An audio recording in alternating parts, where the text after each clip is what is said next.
Hello and welcome to week number 3 of the Virtues Museletter. I am your host, Barbara McKenzie. Welcome and thank you for being here.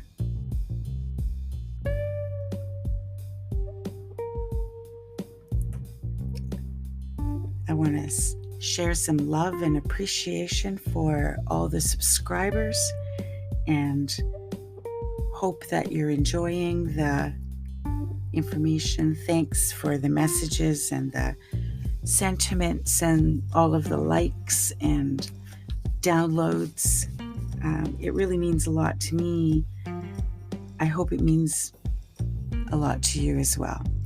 So keep your messages coming in, folks. I love it. In order to help wrap up this week, I selected a really cute poem I thought I would share. Gonna be a bear.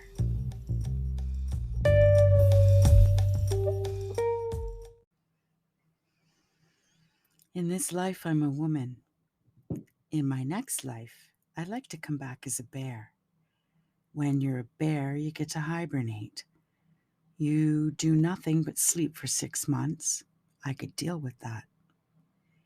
Before you hibernate, you're supposed to eat yourself stupid.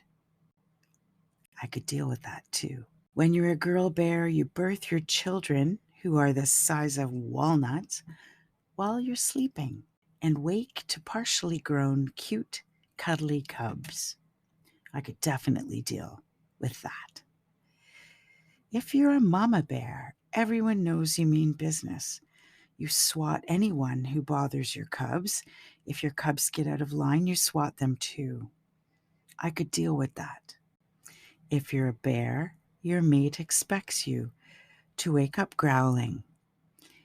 He expects that you will have hairy legs and excess body fat. Yep, gonna be a bear.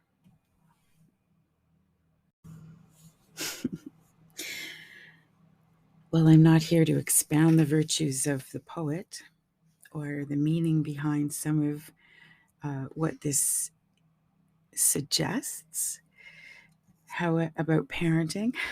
However, it did speak to me about the idea of no meaning yes, which I touched on last week. And so saying no means yes. I've been thinking a lot about that this week, and I can't say this poem helps to summarize that, but it just sort of rivets in place the idea that we need to really know who we are. I had a situation this week where I was invited to join a couple of different tables. And in saying no, I was able to open to the potential opportunities around me, and give myself room. And it occurred to me at some point while I was considering respect this week, meeting myself on that bridge is about stepping up to the sacred action. And this podcast is part of that sacred action, but so is awareness. And it's funny to think about sacred action and awareness being copacetic. But yeah, so me respecting myself gives me the clarity and strength to actually step back and take a broader scope at the picture of my life, which is really about helping people to shine, helping the spirit to live free in this life. And one of the questions I asked last week, what does respect look like? What I noticed is there was this inner fortitude and strength within me that almost solidified during the minutes that I was exercising respect for myself and courage to say no. But recognizing and having the awareness is, I believe it's the key. And so is the asking. So asking myself these questions. What does it look like to maintain the bridge? What does it look like to have a connection with grace on a more consistent, ongoing basis during the week? What does that look like for myself and my soul? How does that continue to fortify and strengthen the me, myself, and I, body, mind, and spirit synergy that I believe needs to happen in order to reinforce the foundation of the bridge. There's lots more I want to say about that, but I need to move on. We're here to do a virtues pick and focus on this coming week. I am shuffling my deck of 100 virtues reflection cards to see which angel of virtue will join us for week number 3. It is hope.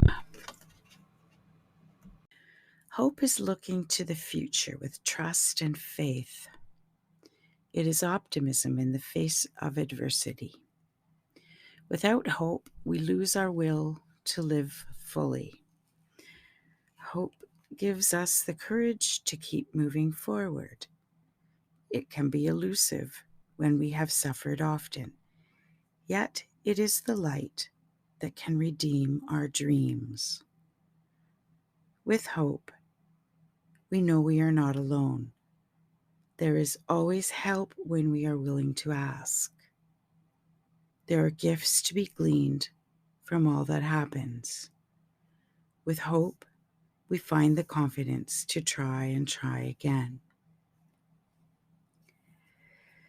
The very least you can do in your life is to figure out what you hope for, and the most you can do is live inside that hope, not admire it from a distance, but live right in it, under its roof.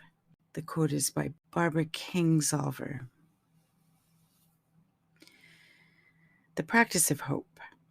I maintain a positive attitude. I embrace my life fully. I have faith in the value of life. I have the confidence to succeed. I seek to discern life's lessons. I persevere through all conditions. I am thankful for the gift of hope. It is the light of my life.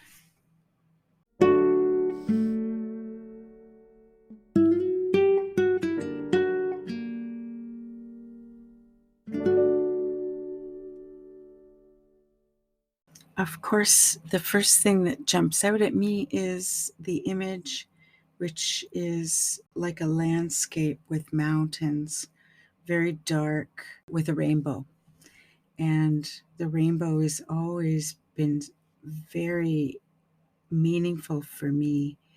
And as an artist who is now rediscovering watercolor, I am immediately struck with how excited I am, which is bubbling up from within me, to paint. So that's my number one sacred action for this coming week. Let's see how the rainbows show up. I've not attempted that with watercolor, so that'll be fun. The other thing that jumps out at me about this card is that line that says, there are gifts to be gleaned from all that happens.